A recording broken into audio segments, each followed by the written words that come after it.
23 வயசுல என் பிள்ளைய பறி கொடுத்துட்டேனே.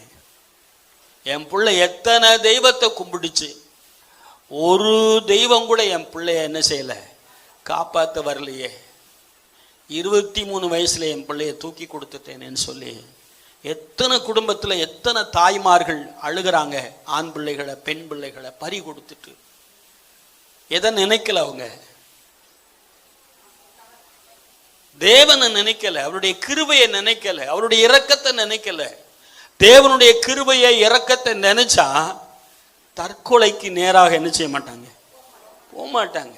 எவ்வளவு பெரிய பாவியா இருந்தாலும், நான் என்ன விதமான தவறு பண்ணியிருந்தாலும், என் தாய்க்கு விரோதமாக, என் தகப்பனுக்கு விரோதமாக, என் மனைவிக்கு விரோதமாக, என் கணவருக்கு விரோதமாக, யாருக்கு விரோதமாக பாவம் செய்திருந்தாலும் அது தேவனுக்கு விரோதமாக நான் செய்த பாவம் என்கிற உணர்வு நமக்கு என்ன செய்யணும், வரணும்.